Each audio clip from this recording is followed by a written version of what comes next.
The water churned violently around the hull of the American battleship USS Colorado as it approached the jagged coastline of Okinawa on April 1, 1945.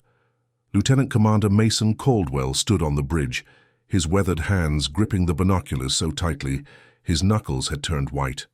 Through the early morning mist, he could make out the silhouettes of 8 other massive battleships of the United States Fifth Fleet, floating fortresses of steel and firepower, each one a testament to American industrial might. But in Caldwell's eyes, they were also perfect targets. "Sir, Imperial Japanese spotters have been confirmed on the high ground," the radio operator called out, his voice tense with urgency. "Artillery units are believed to be in position along the southeastern ridge." Caldwell lowered his binoculars slowly, his mind racing. The invasion of Okinawa, Operation Iceberg, represented the largest amphibious assault in the Pacific theater. Over 180,000 American troops would soon storm these beaches, but first, these 9 battleships needed to move into bombardment position to soften enemy defenses. The problem was simple yet devastating. In the clear morning light, against Okinawa's backdrop, these ships would be sitting ducks for Japanese artillery observers, directing fire from the highlands. Commander Harrison approached, his face grim. "Orders from Admiral Turner, sir. We are to proceed to bombardment positions as planned. All ships, full visibility." Caldwell felt his stomach tighten. As the harbor pilot assigned to guide these behemoths into position, he knew something the others didn't. Something he had observed during his reconnaissance of these waters 3 days earlier. Something about the peculiar way the morning mist gathered along one specific current line, creating what local fishermen called the ghost path. As Harrison turned to relay the orders, Caldwell made a decision that violated every protocol in naval operations. "Belay that order," he said quietly. Harrison froze. "Excuse me, Lieutenant Commander. I said belay that order. I'm implementing alternative positioning protocol." There was no such protocol. Caldwell had just invented it. No one in the Fifth Fleet knew that one man's defiance that morning would rewrite battlefield history and save thousands of American lives before the first infantryman even reached the beach. Mason Caldwell had never planned on becoming a naval officer, much less one who would eventually be responsible for guiding 9 of America's most powerful warships through enemy waters. Born in 1912 in the coastal town of Gloucester, Massachusetts, Caldwell was the son of a commercial fisherman who had taught him to read water currents the way others read books. The Caldwell family had been working the seas for 4 generations, their lineage tied to the Atlantic as intimately as the tides themselves. "The water talks to you," his father would say during their pre-dawn fishing expeditions. "Most folks just never learn the language." By age 12, young Mason could navigate the treacherous waters around Cape Ann blindfolded, sensing changes in current, temperature, and wind with an almost supernatural precision. His education was unremarkable by military standards. The local public school, followed by 2 years at Massachusetts Maritime Academy, before financial hardship forced him to abandon formal education and return to commercial fishing. When the Japanese attacked Pearl Harbor on December 7, 1941, Caldwell was 30 years old, considerably older than most new recruits. He enlisted immediately, expecting to serve as an ordinary seaman, but his exceptional maritime knowledge soon caught the attention of his superiors.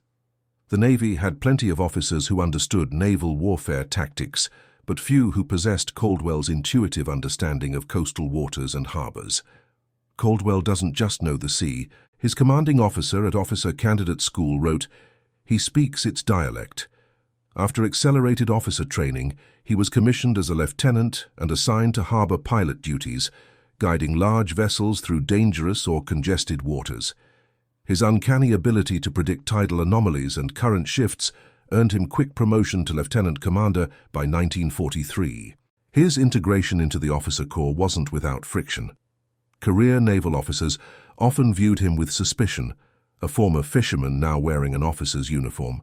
During strategy sessions, his suggestions frequently met with skepticism. "With all due respect, sir," a Princeton-educated lieutenant had once remarked during planning for a landing operation in the Marshall Islands, "I believe naval doctrine calls for a different approach than what Commander Caldwell is suggesting." Caldwell had simply smiled. Naval doctrine was written by men who never had to navigate a fishing trawler through a nor'easter with a broken compass. His alternative approach ended up saving 2 landing craft that would have otherwise been dashed against hidden reefs. By early 1945, Caldwell had guided vessels through some of the most treacherous approaches in the Pacific, from the coral-infested waters of Tarawa to the narrow passages of Leyte Gulf. His reputation had grown among ship captains who requested him by name, though few understood the true extent of his methodologies. Many of his techniques weren't found in any manual. They were born from generations of fishermen's knowledge combined with his own observations. The difference between a good harbor pilot and a great one, he once told a young ensign, is knowing when to follow the charts and when to follow your gut. He had no idea that soon. Those instincts would be all that stood between the Fifth Fleet's most valuable assets and catastrophic destruction. By the spring of 1945, the Pacific War had reached a critical juncture. American forces had fought their way across the vast Pacific Ocean, island by bloody island, in a strategy known as island hopping. The ultimate objective was clear: to get within striking distance of the Japanese home islands and force an end to the war. Okinawa represented the final stepping stone. Located just 340 miles from the southern Japanese home island of Kyushu, Okinawa was not merely another island in the campaign, it was the gateway to Japan itself. The Japanese High Command understood this with painful clarity. If Okinawa fell, Japan would face direct invasion. This strategic reality transformed Okinawa into what would become one of the bloodiest battlefields of World War II. Operation Iceberg was unprecedented in scale. The invasion force consisted of the United States 10th Army, comprising the Army's 24th Corps and the Marine 3rd Amphibious Corps. More than 183,000 combat troops supported by the largest naval force ever assembled in the Pacific. More than 1,500 ships would participate, including 49 aircraft carriers and 18 battleships. Against this overwhelming force, the Japanese had prepared meticulously. Lieutenant General Mitsuru Ushijima commanded the 32nd Army with approximately 130,000 defenders, including conscripted Okinawan civilians. Rather than contest the beaches as they had in previous island battles, Ushijima adopted a new, more sophisticated defensive strategy. "The Americans expect us to die on the beaches," he told his staff officers in February 1945. "Instead, we will let them land unopposed. Then we will kill them." The Japanese constructed elaborate defensive positions in the southern portion of the island, a network of mutually supporting bunkers, artillery positions, and underground tunnels that transformed the Okinawan landscape into a fortress. Perhaps most critically, they positioned artillery observers on the high ground, with clear lines of sight, to the approaches where American ships would need to position themselves for the pre-invasion bombardment. What made the Okinawan waters particularly treacherous was their combination of coral reefs, unpredictable currents, and variable depths. American intelligence had mapped the approaches diligently, but there remained blind spots, natural features that only became apparent to the experienced eye under specific conditions. The invasion was scheduled for April 1st, Easter Sunday, 1945.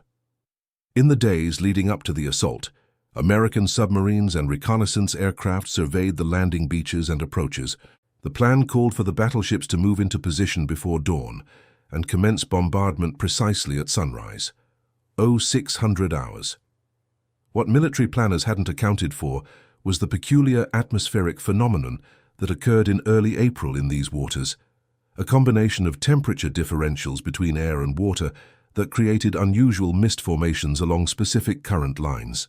These were documented in pre-war Japanese fishing records, but considered irrelevant to military operations. The night before the invasion, Admiral Richmond Kelly Turner, commander of the amphibious forces, called a final briefing aboard his flagship. "Gentlemen, tomorrow we begin the final approach to Japan itself. The enemy knows what's coming. They will throw everything they have at us. Our job is to get our men onto those beaches with as much protection as we can provide." As the briefing concluded, he addressed Caldwell directly. "Commander, you've studied these approaches. Anything unusual we should be aware of?" Caldwell hesitated. Sir, there's a current pattern approximately 800 yards offshore that might be useful for concealment. Local fishermen called it the ghost path. Admiral Turner looked skeptical. Concealment? Those are 1,000-foot battleships, Commander. They don't exactly hide behind rocks. The room filled with polite laughter. Of course, sir, Caldwell replied. Just an observation. The meeting adjourned with the plan unchanged. The battleships would proceed to their designated bombardment positions at first light, fully exposed to Japanese observers on the highlands. What no one realized was that Mason Caldwell had already begun formulating an alternative approach, one that would require him to disregard direct orders and risk his entire career. If he was wrong, he would face court-martial. If he was right, thousands of sailors might survive the coming day. In the pre-dawn darkness of April 1st, 1945, the massive formation of American warships approached Okinawa with battle flags flying. At the vanguard were the 9 battleships assigned to the initial bombardment: the USS Colorado, New Jersey, South Dakota, Indiana, Massachusetts, Wisconsin, Missouri, Idaho, and Tennessee. Their combined firepower represented the mightiest concentration of naval artillery ever assembled, with main batteries capable of hurling 1-ton shells over 20 miles. Lieutenant Commander Mason Caldwell stood on the navigation bridge of the USS Colorado, the designated lead ship for the approach. Through his night vision binoculars, he could make out the dark silhouette of Okinawa's shoreline. In less than an hour, the eastern sky would begin to brighten, revealing their positions to Japanese observers. "Radio check with all bombardment vessels," ordered Captain Jasper Reynolds, the Colorado's commanding officer. "Confirm they're maintaining formation and preparing to move into final positions." As the radio operator began the check-in procedure, Caldwell moved to the chart table where the approach plan was laid out in precise detail. 9 red markers indicated the final positions where each battleship would anchor or maintain station during the bombardment. These positions had been calculated to provide overlapping fields of fire, while remaining outside the range of most Japanese shore batteries. The problem, as Caldwell saw it, wasn't the positions themselves, but how the ships would appear to observers on the highlands once daylight arrived. He had studied reconnaissance photographs extensively and knew exactly where Japanese artillery spotters would be positioned. From those vantage points, the American battleships would present perfect targets against the morning sea. "Captain," Caldwell said quietly, "request permission to implement a modified approach." Reynolds looked up sharply. Modified? The approach plan was finalized by Admiral Turner himself. "I understand, sir, but there's a natural phenomenon we could use to our advantage. A thermal current boundary runs parallel to the coast about 700 yards from our designated positions. It creates a persistent fog bank this time of year, especially in the early morning hours. Commander, we need clear visibility for targeting," Reynolds replied, irritation evident in his tone. "We'd still have that, sir. The fog bank sits at a specific altitude, between 30 and 60 feet above the waterline. Our fire control systems would have clear views above and below it, but from the Japanese observation points our vessels would appear as ghostly shadows at best, nearly invisible at worst." Reynolds studied him skeptically. "And how exactly would you propose to find this convenient fog bank in the dark?" This was the moment Caldwell had prepared for. From his pocket, he produced a small device that looked like a modified ship's thermometer attached to a compass. This measures micro-temperature differentials in water temperature. The current boundary creates a temperature variance of approximately 1.5 degrees. I can track it precisely. What Caldwell didn't mention was that this device was his own invention, something he'd developed years ago for finding productive fishing grounds off Massachusetts. It had no official naval approval or recognition, and if this fog bank doesn't materialize as you expect, then we proceed to the designated positions as planned, sir. No delay." Reynolds checked his watch. "We have 48 minutes until we need to be in final position. Admiral Turner expects us exactly where the operation order specifies." "Captain, I've studied these waters for weeks. The phenomenon is consistent. It's there every morning according to local fishing records. We just need to position ourselves to use it." For several long seconds, Reynolds stared at the charts, weighing his options. Finally, he looked up. "You're staking your career on this, Commander. With respect, sir, I'm staking something far more valuable. The lives of every man aboard these 9 ships. Reynolds turned to his executive officer. XO, signal the formation. We're modifying our approach. All vessels will follow Colorado's lead with exact station keeping. Sir? The executive officer's surprise was evident. You heard me. And get Admiral Turner's staff on the secure channel. I need to inform them of our adjustment. Caldwell felt a momentary surge of relief, but he knew the real test was still to come. As the massive battleship altered course slightly, 8 other behemoths followed in perfect formation, their crews unaware that they were now deviating from the carefully planned approach route. The radio crackled with an incoming transmission. Colorado, this is Flagship Elder. Admiral Turner requests explanation for your course deviation. Over. Reynolds looked at Caldwell, his expression making it clear that the explanation better be good. This is your show now, Commander. Caldwell took the handset. Elder, this is Colorado, implementing tactical concealment measure. Request continued approach authorization. Details to follow upon position establishment. There was a long pause before the radio crackled again. Colorado, maintain original approach plan. Repeat. Resume original approach. Over. Reynolds raised an eyebrow at Caldwell. This was the moment of truth. Obey a direct order or continue with his unauthorized plan. Sir, Caldwell said quietly, if we change course now, we'll miss the thermal boundary completely. It's now or never. For what seemed like an eternity, Reynolds said nothing. Then he reached for the handset. Elder, this is Colorado Actual. Communications experiencing intermittent failure. Will report when resolved. Out. He switched off the radio. You have 15 minutes, Commander. Find me this miracle fog bank, or we'll both be swabbing decks at Pearl Harbor for the rest of the war. Caldwell moved to the starboard bridge wing, his homemade temperature differential detector in hand. The device's needle flickered slightly, then began a steady movement toward the right of the dial. 5 degrees to port, Captain, he called. We're approaching the boundary. Helmsman, 5 degrees port, Reynolds ordered, his voice betraying no emotion. The massive battleship responded slowly, its wake churning phosphorescent in the darkness. Behind them, the other 8 battleships adjusted their course in perfect synchronization. 300 yards to boundary, Caldwell reported, eyes fixed on his instrument. The eastern sky had begun to lighten imperceptibly, the first hint of dawn approaching. Time was running critically short. 100 yards. The tension on the bridge was palpable. Every officer present understood the magnitude of what was happening, a deliberate deviation from battle plans during the opening moments of the largest amphibious operation in the Pacific War. Boundary contact in 3, 2, 1, mark. At first, nothing seemed to happen. Reynolds shot Caldwell a look that could have frozen hell itself. Then, as if summoned by some ancient sea deity, a thin line of mist appeared on the water directly ahead of the Colorado's bow. Within seconds, the mist thickened, rising from the surface like a living thing. All stop, Caldwell called out. This is our position.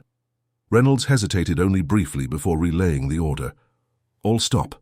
Signal the formation to maintain current positions and prepare for bombardment operations. As the massive propellers ceased their rotation, the Colorado settled into the water, now surrounded by an increasingly dense band of fog that hovered precisely where Caldwell had predicted, from approximately 30 feet above the waterline up to about 60 feet. The ship's main fire control directors and upper superstructure remained above the fog, while the lower portions of the hull were clearly visible below it.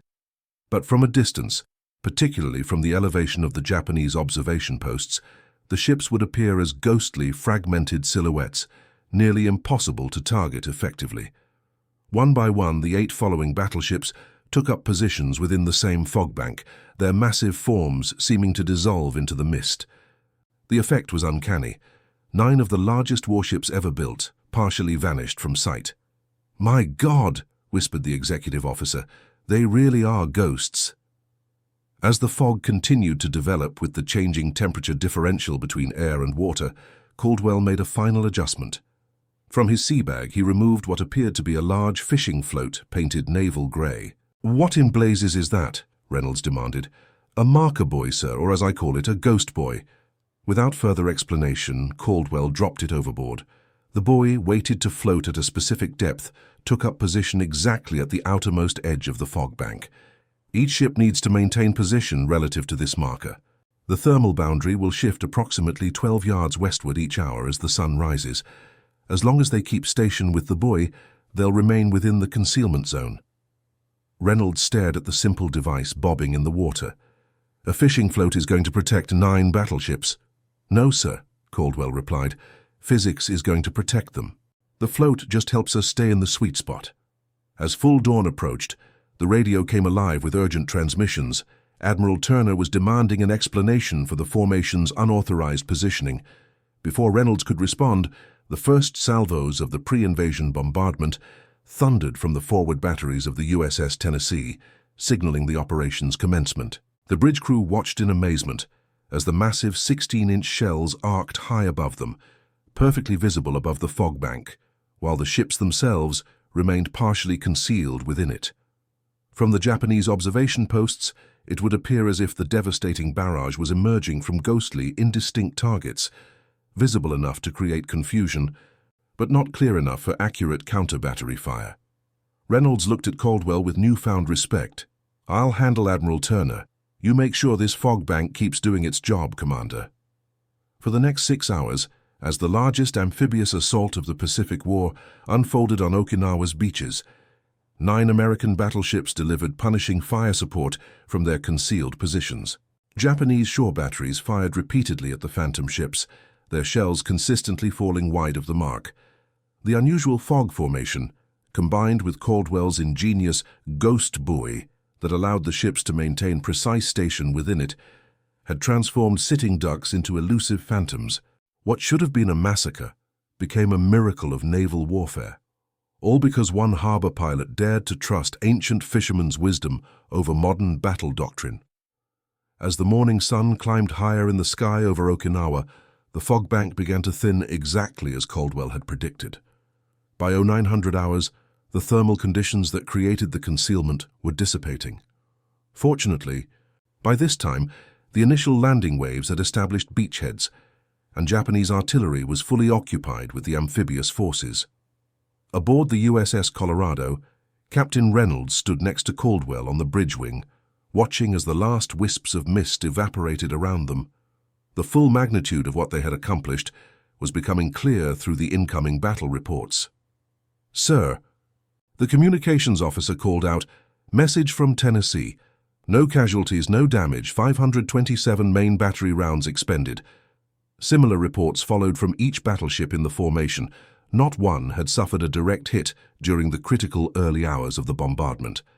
A runner approached with a message flimsy. "From Admiral Turner, sir." Reynolds read it silently, his expression unreadable. Then he handed it to Caldwell. "Request immediate explanation of unauthorized positioning and radio silence. Prepare for inquiry upon mission completion." Caldwell felt his stomach tighten. Despite the success of his improvisation, he had directly contravened orders during a major operation. The consequences could be severe. "Sir," the radio operator interrupted, "Japanese transmission intercepted and decoded. Translation reads, 'Unable to effectively target American vessels due to unusual atmospheric conditions. Request adjustment of fire parameters.'" A thin smile crossed Reynolds' face. "Well, Commander, it appears your ghost buoy did exactly what you claimed it would." "It wasn't just the buoy, sir," Caldwell replied. "It was understanding how to read what the water was telling us. The remainder of the day was consumed with the chaos and fury of the invasion. American forces established their beachheads with surprisingly light resistance, exactly as Japanese General Ushijima had planned. The real battle for Okinawa would unfold inland over the coming weeks, becoming one of the bloodiest campaigns of the Pacific War. But the opening phase, the vulnerable approach of the bombardment fleet, had gone remarkably well, with minimal naval casualties. By midday, Admiral Turner's displeasure had transformed into cautious curiosity. A message arrived for Caldwell. "Report to flagship immediately following bombardment completion. Bring all relevant data on thermal boundary exploitation." As Caldwell prepared to transfer to the Admiral's flagship, Late that afternoon, Captain Reynolds pulled him aside. "You took an enormous risk today, Commander." "Yes, sir. A risk that saved hundreds, possibly thousands of lives." Caldwell nodded silently.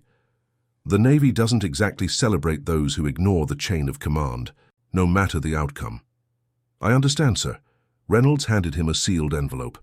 "These are my personal observations of this morning's events. I've recommended you for commendation, not court-martial."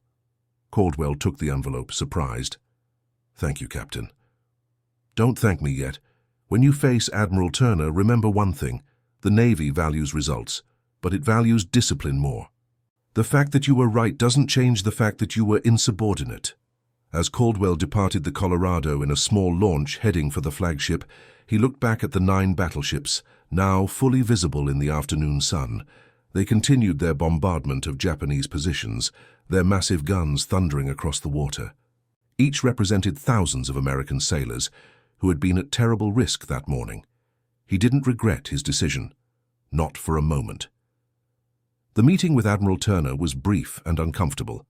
The Admiral listened to Caldwell's explanation of the thermal boundary phenomenon, examined his hand-drawn charts of the current patterns, and studied the homemade temperature differential detector with professional curiosity.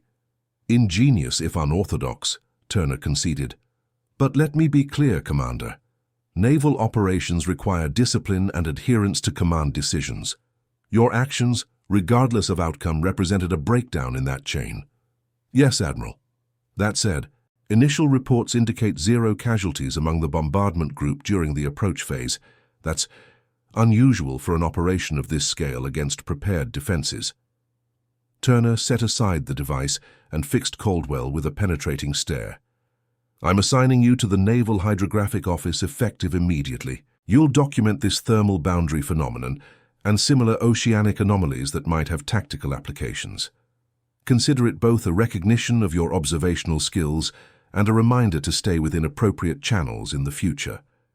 It wasn't punishment exactly, but neither was it the commendation Reynolds had recommended. It was something in between, a pragmatic compromise between disciplinary requirements and recognition of valuable innovation. "Thank you, Admiral," Caldwell replied, understanding the subtle message. His career would continue, but likely far from front-line operations. As he prepared to depart, Turner added one final comment. "Commander, sometimes the right idea presented through the wrong channels does more harm than good. Remember that." "I will, sir." As he left the Admiral's presence, Caldwell knew his naval career had reached a turning point. He would never again guide battleships through hostile waters or make split-second decisions that affected thousands of lives. Instead, he would spend the remainder of the war cataloging oceanic phenomena and writing technical reports. It was a bittersweet outcome. His innovation had saved lives, but his methods had cost him the role he loved most, being at sea when it mattered most. What Caldwell couldn't know as he departed Okinawa was how his improvisation would eventually be viewed by naval historians and tacticians. The Ghost Buoy incident, as it came to be known, would become a case study in naval concealment tactics, though often without his name attached to it. The battle for Okinawa raged for nearly 3 months, becoming one of the bloodiest campaigns of the Pacific War. More than 12,000 American servicemen would lose their lives, along with up to 150,000 Japanese soldiers and Okinawan civilians. The campaign's ferocity convinced American planners that an invasion of the Japanese home islands would result in casualties of apocalyptic proportions, a realization that factored into the eventual decision to use atomic weapons. Mason Caldwell returned to Massachusetts after the war ended in August 1945. He married his longtime sweetheart, Frances Whitmore, and they raised 3 children in a modest house overlooking Gloucester Harbour. He never returned to commercial fishing, instead taking a position with the United States Coast Guard as a maritime safety instructor. Few of his students ever knew about his moment of both glory and insubordination off Okinawa's shores. In 1962, 17 years after the invasion, Caldwell received an unexpected letter from Japan. It was from a former Imperial Japanese Army artillery officer named Hiroshi Tanaka, who had been stationed on Okinawa's southeastern ridge. commanding a battery targeting the American fleet. For many years I have wondered about the strange occurrence on the morning of April 1st, 1945, Tanaka wrote. Our observation posts reported American battleships that seemed to disappear and reappear in the mist. We wasted hundreds of shells firing at phantoms. Only recently did I learn from an American naval history publication that this was due to the brilliant exploitation of natural phenomena by a Harbour pilot. If this innovation was yours, as the article suggests, I must acknowledge that your cleverness saved many lives on both sides. War makes enemies of men who might otherwise share respect for the sea's mysteries. Caldwell kept the letter in his desk drawer for the rest of his life, occasionally showing it to close friends after a few drinks. It represented the only public recognition he ever received for his actions that morning. In 1978, the United States Naval War College added a case study to its curriculum titled Exploitation of Natural Phenomena for Tactical Advantage, Okinawa, 1945.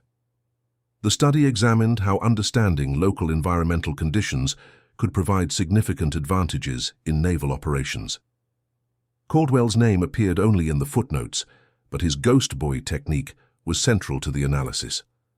By the time of his death in 1984 at the age of 72, Mason Caldwell had largely faded into obscurity. His obituary in the Gloucester Daily Times mentioned his naval service but included no details of his most significant contribution to the war effort. At his funeral, attended primarily by family and local fishermen, a single wreath arrived with a card signed, "With gratitude from the men of the Fifth Fleet." No sender was identified. The true scope of lives saved by Caldwell's improvisation remained difficult to quantify. Naval historians estimated that under normal conditions, Japanese shore batteries could have inflicted hundreds of casualties among the bombardment group. 9 fully exposed battleships would have presented perfect targets for the well-positioned Japanese artillery. Lieutenant Everett Hopkins, who served aboard the USS New Jersey during the Okinawa bombardment, later wrote in his memoirs, "We expected to take significant casualties that morning. Japanese observers had the high ground and their artillery had the range. Then this strange fog appeared, and we found ourselves shooting from what amounted to a one-way mirror. We could see them, but they couldn't see us, not clearly enough to target effectively. It wasn't until years later that I learned this wasn't luck, but the result of one officer's insight and courage to act on it. I've often wondered how many of us came home because of him." Perhaps the most profound legacy of Caldwell's action was its influence on post-war naval doctrine. The concept of exploiting local environmental conditions, what came to be called tactical environmental advantage, became a formal part of naval warfare strategy. Modern naval officers are now trained to consider how natural phenomena like thermal boundaries, unusual current patterns, and atmospheric conditions might be leveraged for tactical advantage. The simple ghost buoy that Caldwell deployed, essentially a modified fishing float with specific buoyancy characteristics, evolved into sophisticated environmental monitoring buoys used by today's navies. These devices track thermal layers, current boundaries, and acoustic properties that can hide submarines or surface vessels from enemy sensors.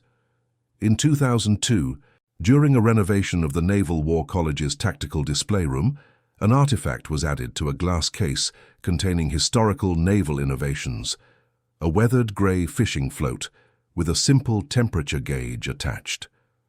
The small plaque beneath it reads simply, "Ghost Buoy Okinawa 1945.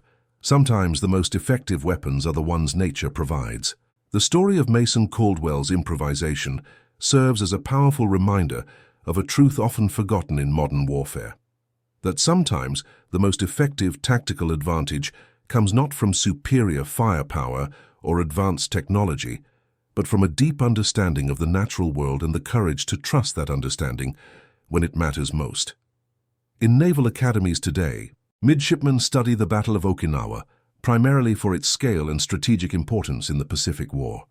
Few learn about the Harbour pilot who briefly made 9 battleships vanish, or the fishing float that saved countless lives. But perhaps that's fitting for a man who never sought recognition, only to protect those under his guidance. The waters off Okinawa still witness the same thermal phenomenon each April, a gathering mist that hovers at precisely the height where battleship superstructures once disappeared from view. Local fishermen continue to call it the Ghost Path, though few remember why. In naval warfare, victory is often measured in vessels sunk, objectives captured, and territories gained. But sometimes, the most profound victory is in what doesn't happen. The absence of tragedy, the lives not lost, the letters of condolence never written. When the massive American fleet approached Okinawa on that Easter morning in 1945, they faced not only a determined enemy, but also the immutable laws of physics and ballistics. 9 massive warships, silhouetted against the dawn sky, should have presented perfect targets for waiting Japanese gunners. The fact that they didn't, that they seemed to dissolve into the morning mist like phantoms, represents one of the most elegant tactical improvisations of the Pacific War. Mason Caldwell's story reminds us that warfare is not merely a contest of firepower and technology, but also of observation, adaptation, and insight.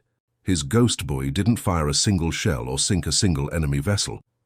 It simply marked the boundary, where science and nature created a tactical advantage that traditional military doctrine had overlooked. In an age of increasingly sophisticated weapons and sensors, perhaps there's wisdom in remembering how a simple fishing float and the knowledge of water currents once protected 9 battleships from certain damage. Modern warfare continues to evolve toward greater technological complexity, but the principles that guided Caldwell's innovation remain timeless. Observe carefully, understand deeply, and act decisively when the moment demands it. Would you have broken the order or obeyed it? Would you have risked your career and reputation on an unproven theory, no matter how confident you were in your specialized knowledge? These are questions that resonate beyond the battlefield, touching on the eternal tension between discipline and initiative, between established procedure and innovative thinking. Comment below and share this story, so others remember what courage really means. Not just the physical bravery to face enemy fire, but the moral courage to trust your expertise when lives hang in the balance. Perhaps in sharing Mason Caldwell's story, we honor not only his specific contribution to naval warfare, but also the countless unsung innovators whose quick thinking and specialized knowledge have saved lives in moments of crisis throughout history.